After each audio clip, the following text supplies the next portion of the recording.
The statements we're about to show you are from the Holy Qur'an, and is said to be the official, unchanged, pure word of God, revealed over 1400 years ago.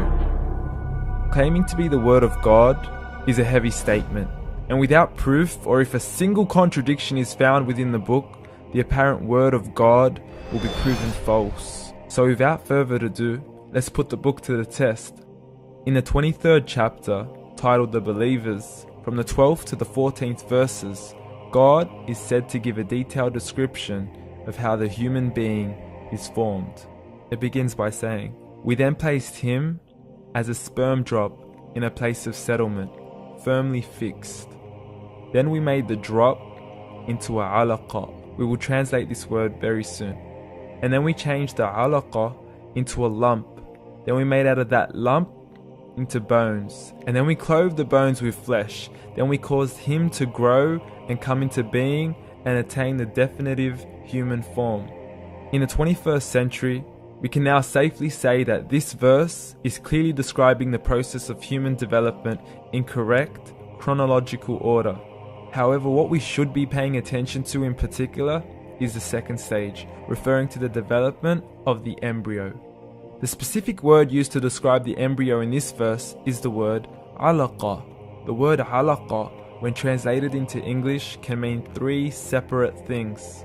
Firstly, a blood clot, or to be suspended, that is to be hanging or clinging to something, or thirdly and finally, a leech. Now, all three definitions don't come anywhere near what we perceive to be the human embryo. So, why are these words used, and what significance do they share with the human embryo? Can the embryo be described as a blood clot? Well, what do you think? In the 3rd week of embryonic development, a tubular heart joins with the blood vessels to form a primordial cardiovascular system, and by the end of the 3rd week, the blood is circulating and the heart begins to beat on day 21. The first thing that comes to mind in regards to being suspended or hanging is the umbilical cord. But we can't use that example because we are simply referring to step 2, before the baby has even formed. But we now know today that the umbilical cord is formed from the connecting stalk. And the connecting stalk is formed as soon as the embryo is formed. The embryo's connecting stalk has even been described by John Allen and Beverly Kramer as an object to suspend the developing embryo in the extra-embryonic column. So an embryo is suspended and does have a strong resemblance with a blood clot. What on earth would an embryo have to do with a leech? Figure A shows the structure of an embryo at 25 days. Figure B shows a leech.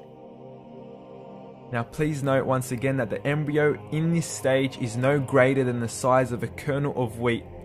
This is an X-ray of the embryo at 22 days. This is the internal structure of a leech. It's mind-blowing stuff, but you still haven't seen anything yet. This is the head of the embryo at 22 days. The detail you are seeing right now is absolutely impossible to be seen with the human eye and can only be seen with a microscope. This is the back end of a leech. There's no other words used to describe this other than mind-blowing. The pictures we have shown you are impossible to be seen with the human eye or even to be predicted by the human mind. Once again, the verses we have shown you were revealed over 1400 years ago to a man who couldn't read nor write. Are these the words of God? Descriptions of the human embryo in the Quran cannot be based on scientific knowledge in the 7th century.